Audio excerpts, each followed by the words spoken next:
মতুয়া ভক্তদের জন্য নাগরিকত্ব ও এসআইআর নিয়ে বড় বার্তা দিলেন মতুয়া মহাসংঘের সংঘাধিপতি তথা কেন্দ্রীয় প্রতিমন্ত্রী শান্তনু ঠাকুর।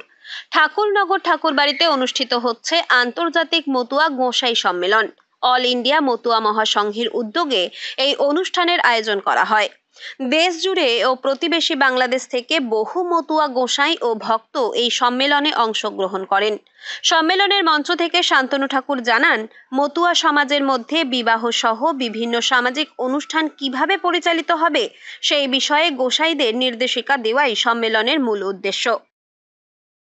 আমাদের পূজা পার্বণ, শ্রদ্ধা, বিবাহ অনুষ্ঠান এটা আমাদের একটা সিস্টেমে হয়, যেখানে আমাদের লোকেরাই, বিশেষ লোকেরা যারা এতে পুরো প্র্যাকটিস আছে যাদের, তারা এই বিবাহ, তারপরে শ্রদ্ধা অনুষ্ঠান, তারপরে বিভিন্ন পূজা পার্বণ এগুলো করায়।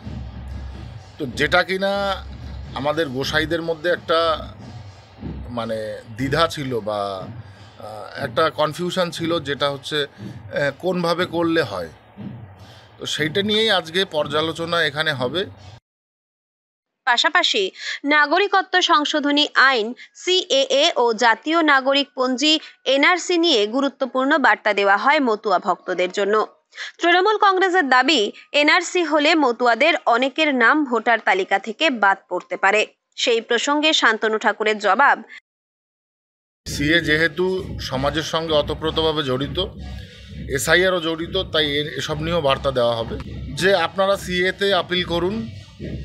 আমরা ইলেকশন কমিশনের কাছে আবেদন করব যাতে আমাদের নাম, যাদের 2000 সালের লিস্টে নাম নেই, তাদের নাম যাতে না কাটা হয়।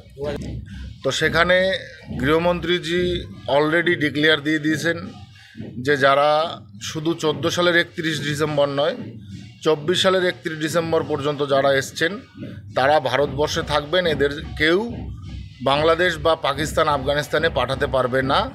এই যে সিদ্ধান্তটা, এটা একটা ঐতিহাসিক সিদ্ধান্ত।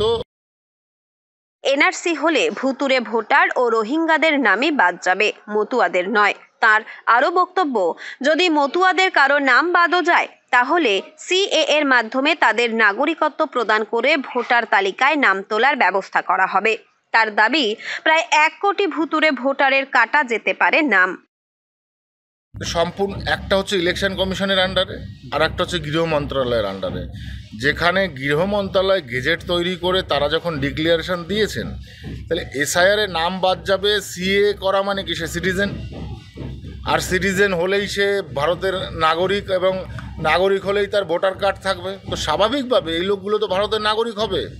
তো সেখানে আমরা আবেদন করতেই পারি। ভারতের সিটিজেন যারা হবে তারা তো ভারতের নাগরিক।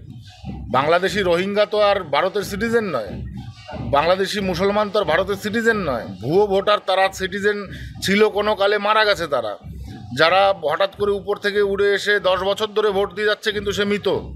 তাহলে এগুলো কি? এগুলো টিএমসির বক্তব্যে, এগুলো আমাদের হজম করে নিতে হবে। তাই কি কখনো হয়? সম্মেলন উপলক্ষে ঠাকুরনগর ঠাকুরবাড়িতে এদিন ছিল ভক্ত ও গোঁসাইদের উপচে পড়া ভিড়। বাংলাদেশ থেকেও একাধিক গোঁসাই উপস্থিত ছিলেন। তবে সাংসদ তথা কেন্দ্রীয় প্রতিমন্ত্রীর এহেন বক্তব্যের পর এখন রাজনৈতিক মহলেও শুরু হয়েছে জোর চর্চা। উত্তর 24 পরগনা থেকে রুদ্র নারায়ণ রায়ের রিপোর্ট, লোকাল 18 বাংলা।